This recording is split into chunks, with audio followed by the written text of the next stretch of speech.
முதலாவது கேள்வி, நபி ஸல்லல்லாஹு அலைஹி வஸல்லம் கூறியதாக அபு அய்யூப் அல் அன்சாரி அவர்கள் கூறினார்கள், ஒருவர் தம் சகோதரரிடம் மனஸ்தாபம் கொண்டு 3 நாட்களுக்கு மேல் பேசாமல் இருப்பது அனுமதிக்கப்பட்டது அல்ல. மேலும் அவர்கள் இருவரும் சந்தித்து ஒருவரை விட்டு ஒருவர் முகத்தை திருப்பிக் கொள்வது ஆகுமானதல்ல. இவர்களில் சலாமை கொண்டு முந்தி கொண்டவரே சிறந்தவராவார் அப்படிங்கிற ஹதீஸ் இருக்குது. இதன்படி நம்ம 3 நாளைக்கு மேலே ஒரு சலான் சொல்லாமலையோ பேசாமலோ இருக்கக்கூடாதா அப்படிங்கிறது தான் அவருடைய கேள்வி. இந்த ஹதீஸ் படி தான் நம்ம நடக்கணுமா, நமக்கு எவ்வளோ அநீதி இழைத்தாலும் நம்ம பேசிக்கிட்டு இருக்கணுமா அப்படிங்கிற மாதிரி கேட்குறாங்க. பொதுவாக நீங்கள் சொல்கிற ஹதீஸ் புகாரியில் 607, 6077, 6065, 6237 இது எல்லாத்துலேயும் வருகிறது. எப்படி வருது? ஒலா யஹில்லுலி முஸ்லிமின், ஒரு முஸ்லிமுக்கு அனுமதி இல்லை, ஐ யஹுஜர் அஹாஹு, தன் சகோதரனை வெறுப்பது பகைத்து கொள்வது அனுமதி இல்லை. ஃபௌக சலாசத்தி ஐயாம், 3 நாட்களுக்கு மேல் பகைத்து கொள்வது அனுமதி இல்லை அப்படின்ற ஹதீஸ் இருக்குது. இந்த ஹதீஸின் பிரகாரம் நமக்கு ஒரு பெரிய ஒரு அநீதி இழைத்திருக்கார் ஒரு ஆள்.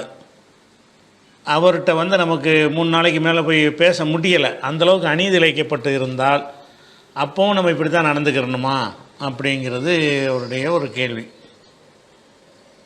இந்த கேள்வியை பொறுத்த வரைக்கும் நமக்கு அநியாயம் செய்வது ஏற்கனவே சென்ற வார ஒரு நிகழ்வில் கூட இது விளக்கி இருந்தோம். அதாவது நமக்கு செய்யப்படுற அநீதிகள் 2 வகையாக இருக்கிறது. ஒன்று கிளைம் பண்ணி வாங்கக்கூடிய விஷயங்கள், அது சம்பந்தமான ஒரு சொத்து பொருள், இந்த மாதிரியான அநீதிகள்.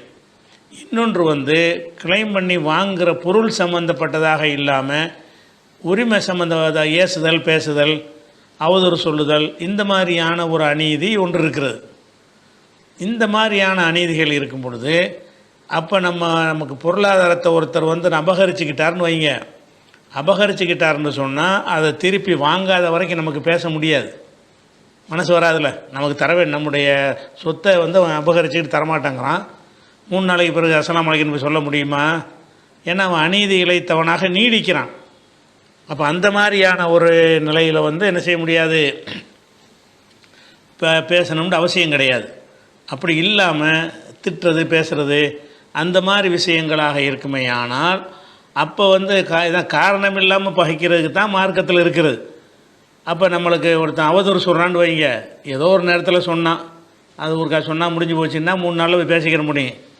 தினம் சொல்லிக்கிட்டே இருக்கிறான், அந்த அநீதி கண்டினியூவாக இருந்து கொண்டே இருக்கிறது அப்படின்னு சொன்னோமே. ஆனால் அது மனித இயல்புல அது என்ன செய்யாதுன்னா அது சாத்தியப்படாது. டெய்லி ஒரு மனிதன் அவதூறு பேசிக்கிட்டே இருந்தான்னு சொன்னால் அவன்கிட்ட போய் இவனால் பேச முடியாது, நடிக்கத்தான் முடியும். அந்த மாதிரி இருக்குமே. ஆனால் அதுக்கெலாம் இது கிடையாது. நல்ல விளைவிக்கணும். பொதுவாக அந்த அறிவுரையை பொதுவானதாக நிறைய பேர் கருதினாலும் அது பொதுவானது கிடையாது. அதாவது ஒருவன் மனம் விட்டு ஒருத்தன்ட்ட போய் பேசுவதாக இருந்தால் அவனுக்கு இழைக்கப்பட்ட அநீதி ஒரு தடவை இழைக்கப்பட்டு முடிந்ததாக இருக்கணும். முடிந்ததாக இருந்தது என்று சொன்னால் 3 நாளில் மறந்துருப்பா, அதான் முடிஞ்சிருச்சுல, சொன்னால் அது முடிஞ்சு போச்சு அப்படிங்கிற அளவில் எடுத்துக்கொள்ளலாம். அவன் இன்றைக்கும் கோல் சொல்கிறான், இன்றைக்கும் புறம் பேசுகிறான், இன்றைக்கும் அநியாயம் பண்ணுறான், இன்றைக்கும் அவதூறு சொல்லி திரிகிறான், இப்படி செஞ்சுக்கிட்டு இருந்தானே. ஆனால் அவன்கிட்ட போய் நம்ம எந்த மனுஷனாலையும் பேச முடியாது. அப்போ அதுக்கு நம்ம என்ன பண்ணணும்னு உதாரணமாக 11வது சூறாவில் 113வது வசனத்தில் அல்லாஹ் சொல்கிறான், வலா தர்க்கணும், நீங்கள் சாய்ந்து விடாதீர்கள், சேர்ந்துடாதீங்க, இளல்லதையும் நலமும், அநியாயம் செய்தவர்களோடு நீங்கள் சேர்ந்துடாதீங்க, 10 மசக்கு முன்னார், உங்களுக்கும் நரகம் வந்துடும் அப்படின்னு அல்லாஹ் என்ன செய்கிறான்னு கேட்டால், அநியாயம் செஞ்சுக்கிட்டு இருக்கிறார்கள் என்று சொன்னால் அவங்களோட சேராதீங்கன்னு சொல்கிறான். அதே மாதிரி 49 அத்தியாயம் 9வது வசனத்தில் ஒயின் தாய்ஃபத்தானி மினல் மூமினீன, மூமின்களில் 2 சாரார் எக்குத்தளவு சண்டை போட்டு கொண்டார். இவனும் மூமின் அவனும் மூமினும் சண்டை போட்டுக்கிறான், தனி நபராக இருக்கலாம், ஒரு குழுவாக இருக்கலாம், சண்டை போட்டு கொண்டார்களே. ஆனால் ஃபாஸ்லிஹு பைனஹுமா, மற்றவங்க என்ன செய்யணுன்ற அதை கேள்விப்பட்டவங்க போய் இணக்கம் ஏற்படுத்துங்க. 2 குழுவும் சண்டை போட்டுக்கிறாங்க, 2 நபர்கள் சண்டை போட்டு கொண்டார்களே, ஆனால் சமுதாயத்தின் கடமை என்னன்னு கேட்டால் ஃபாஸ்லிஹு பைனஹுமா, அவங்களுக்கு மத்தியில் என்ன செய்யுங்க, நீங்கள் இணக்கம் ஏற்படுத்துங்க. ஏன்ப்பா சண்டை போட்டுக்கிறீங்க, எல்லாம் செய்யுங்க. அப்படி இணக்கம் ஏற்படுத்தும் பொழுது அதில் இணக்கம் நம்ம எப்படி ஏற்படுத்துவோம் என்று கேட்டால், இவன் என்ன செஞ்சான் அவன் என்ன செஞ்சான்னு விசாரிப்போம். அப்படி தான் இணக்கம் ஏற்படுத்த முடியும். இணக்கம் ஏற்படுத்துகிறேன்னு போயிட்டு நீனும் போன்னு அப்படி இணக்கம் ஏற்படுத்த முடியாது. இணக்கம் ஏற்படுத்துவதாக இருந்தால் 2 பேர்கிட்டையுமே விசாரிக்கணும். நீ எதுக்கு அவன்கிட்ட சண்டைக்கு போகிற, என்ன விஷயம், நீ எதுக்கு போகிற, என்ன விஷயம். அப்போ 2ஐயும் பார்க்குறோம், இதில் யார் பக்கம் அநீதி இருக்குது நமக்கு தெரிகிறது. அப்போ இணக்கத்துக்கு உள்ளவங்க என்ன பண்ணணும்னு கேட்டால், அந்த அநீதிக்கு பரிகாரம் செய்ய சொல்லணும். இவன் தான், நீ தான் அநியாயம் பண்ணியிருக்கிற, நீ முதல்ல அவன்கிட்ட மன்னிப்பு கேளு, அவன்கிட்ட வாங்கின திருப்பி கொடு அப்படின்னு என்ன செய்யும். அப்படி தான் இணக்கம் காண முடியும். இணக்கம் காணுவதாக இருந்தால் அந்த இணக்கம் காணுவதற்குரிய சூழலை உருவாக்கணும். அந்த சூழல் என்ன, யார் பக்கம் தவறு இருக்கிறதோ அவனை என்ன செய்யணும், அந்த தவறுக்கு பிராயச்சித்தம் செய்ய சொல்லணும். மன்னிப்பு கேட்டான்ல, நீ மன்னிச்சிரு அப்படின்னு இவன்கிட்ட சொல்லணும். அவன் மன்னிப்புலாம் கேட்க மாட்டான்ப்பா, நீ மன்னிச்சிருப்பான்னு அப்படி அதுக்கு பேர் இஸ்லாம் கிடையாது. அப்போ 2 சாரார்கள் சண்டையிட்டு கொண்டார்களே, ஆனால் ஃபாஸ்லிஹு பைனஹுமா, அந்த 2 பேருக்கு மத்தியில் ஒரு இணக்கத்தை ஏற்படுத்துங்கள். அப்படி இணக்கம் ஏற்படுத்தும் போது ஃபைம்பகத்து எஹதாகுமா அலுஹுரா, ஒரு கூட்டம் இன்னொரு கூட்டத்துக்கு எதிராக வரம்பு மீறினால் இணக்கம் ஏற்படுத்த போகிறீங்க. வாங்கினது திருப்பி கொடுறான்னு நீங்கள் சொல்கிறீங்க, அதெல்லாம் முடியாதுங்கிறான். இப்போ என்னது, ஒருத்தன் வரம்பு மீறுறான். இப்போ இணக்கத்துக்கு போகிற ஆளுக்கு என்ன செய்கிறீங்கன்னா, எது நீதியோ அதை தீர்ப்பளிக்கிறீங்க, அட்வைஸ் பண்ணுறீங்க. அவன் என்ன செய்கிறான்னா, நீதிக்கு மதிக்க மாட்டேங்கிறான். மதிக்காமல் என்ன செய்கிறான், நான் அப்படி தான் இருப்பேங்கிறான். அப்போ நான் மன்னிப்புலாம் கேட்க முடியாது, நான் அவதூறு சொல்லத்தான் செய்வேன் அப்படிங்கிறான். அப்போ இவன் ஒருத்தன் இன்னொருத்தன் மீது வரம்பு மீறுறான். வரம்பு மீறினா இணக்கம் ஏற்படுத்த இயலுமா, ஏற்படுத்த இயலாது.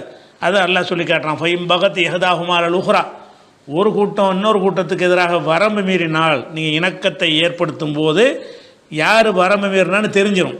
இவன்கிட்டையும் கேட்குறீங்க, அவன்கிட்டையும் கேட்குறீங்க, இவன்ட்டான் தப்பு இருக்குது, தப்பு செஞ்சவன் அதுக்குள்ளே பிராயச்சித்தம் தேடுறான்னு, அதெல்லாம் முடியாதுங்கிறான். அப்போ ஒருத்தன் தான் வரம்பு மீறுவான், ஒருத்தன் வரம்பு மீற, அப்போ இணக்கம் ஏற்படாது. அப்போ நீங்கள் என்ன செய்யணும்னு கேட்டால், இப்போ காத்தில் உள்ள தபுகி, யார் வரம்பு மீறுறான்னு அவனுக்கு எதிராக நீனும் சேர்ந்து இவனோட சேர்ந்து சண்டை போடும். அதாவது சேர சொல்கிற இப்போலாம் சண்டை போட சொல்கிறான்ல, அல்ல என்ன செய்கிறான், இவன் தான் வரம்பு மீறுறானா, அவன் சண்டையாக இருக்கிறான், நீ அவனோட சேர்ந்துக்கிட்டு இவன்கிட்ட நீங்கள் சேர்ந்து சண்டை போடுங்க. இப்போ காத்தில் உள்ள தபுகி, வரம்பு மீறிய கூட்டத்தோடு நீங்கள் சண்டை போடுங்கள். ஹத்தா தஃபியா இல அமரில்லா, அல்லாவின் கட்டளையின் பக்கம் அவனை திருப்பி கொண்டு வர்ற வரைக்கும், நியாயத்தின் பக்கம் கொண்டு வர்ற வரைக்கும் நீங்கள் சண்டையிடுங்கள். ஃபைன் ஃபாத்து, அவன் அந்த பிராயச்சித்தம் செய்து விட்டான் என்று சொன்னால், ஃபாசிலிஹு பைனஹுமா பில்லாதிலி, 2 பேருக்கு மத்தியில் நீதியான முறையில் நல்லிணக்கத்தை ஏற்படுத்துங்க. வாக்சித்து, எப்போதும் நீதியவே செலுத்துங்கள். இன்னல்லாஹ் யுஹிப்புல் முக்சித்தீன், நீதி செலுத்துபவர்களை அல்லாஹ் விரும்புகிறான் அப்படின்னு சொல்லி 49 வசனத்தில் இருக்கிறது. அப்போ இது என்ன சொல்லுதுன்னு கேட்டால், இணக்கமாக இருக்கிறது பேசிக்கொள்வதெல்லாம் எப்போன்னு கேட்டால், ஒருத்தன் அநியாயம் செய்தவன் அதிலிருந்து உணர்ந்தவனாக இருக்கணும், அதை தொடர்ந்து செய்கிறவனாக இருக்கக்கூடாது, என்னோட உரிமையை பறித்தவனாக இருக்கக்கூடாது. அப்படி இருப்பானே, ஆனால் பறித்தவன் அநியாயம் செஞ்சவனாக நீடிப்பான். நம்ம போய் சேருங்கன்னு மார்க்கம் சொல்லலை. அவன் அநியாயம் செய்வதாக நீடிப்பாயானால் உன்னுடைய சொத்தை மீட்பதற்கு நீ கொல்லப்பட்டால் கூட நீ ஷஹீதுன்னு மார்க்கம் சொல்லுகிறது. அப்படிப்பட்ட ஒரு மார்க்கத்தில் இருக்கும் பொழுது ஒருத்தன் நமக்கு அநியாயம் செஞ்சிட்டான்னா என்ன செய்யணும், அந்த நம்முடைய பொருளை மீட்பதற்கு சண்டை தான் போடணுமே தவிர, மீட்கிற வரைக்கும் செத்தாலும் பரவாயில்லைன்னு போய் நிற்கணுமே தவிர, கண்டவனை சலான்னு சொல்லி சேர்ந்துக்கிறங்கன்னு அது அப்படி சொல்லலை மார்க்கம். அப்படி செஞ்சால் அநீதி தலை விரித்து ஆடும். அநியாயக்காரலாம் என்ன செய்வான், என்னப்பா செஞ்சுருவாங்க, இன்றைக்கி நம்ம பாட்டு சொத்தை எடுத்துக்கிட்டோம்னா 3 நாளில் சேர்ந்துடும் நம்மள்கிட்ட அப்படிங்கிறது உண்டானுச்சுன்னா அது நாட்டுக்கு இந்த சமுதாயத்துக்கு நல்லது கிடையாது. அதனால் இந்த சேர்ந்து கொள்ளுங்கள் 3 நாளில் சேர்ந்து கொள்ளுங்கள் என்பதெல்லாம் நிஜம். எதுக்குன்னு கேட்டால், ஒரு தக்க காரணம் இல்லாமல் சண்டையாக இருக்கிறது, ஒன்றுமே இருக்காது, பைசா புண்ணியம் இருக்காது, அதுக்கு போட்டு சண்டை போடுவாங்க. இப்போ கல்யாணத்துக்கு அவன் சொல்லலை அப்படின்னு பேச மாட்டாங்க. இது ஹக்குகள் விஷயம், உரிமை பறிக்கிற விஷயங்களுக்கு இது பொருந்தாது. உரிமை இல்லாத மற்ற விஷயங்களுக்கு என்ன இருக்குன்னு கேட்டால், நீங்கள் ஒரு உங்கள் சொந்தக்காரர் ஒருத்தரை கல்யாணத்துக்கு கூப்பிடலன்னு வைங்க, மறதியாக விட்டுருப்பீங்க, அல்லது வேணும்னு விட்டுருப்பீங்க. விட்டுட்டோம்னு சொன்னால் போனால் போது அதுக்கு 3 நாளில் பேசிக்கிற வேண்டியான இல்லைன்னு கூப்பிட்டா என்ன கூப்பிடாட்டி என்ன, அது முடிஞ்சு போட ஒரு இதில் எந்த ஒரு உரிமையும் உங்களுக்கு பாதிக்கப்படல. உங்கள் ஹக் அவன் எடுத்துக்கிறல, அவன் ஹக்கை நீங்கள் எடுத்துக்கிறல, என்னை மதிக்கலைங்கிற பஞ்சாயத்து மட்டும்தான் அதில் இருக்குது.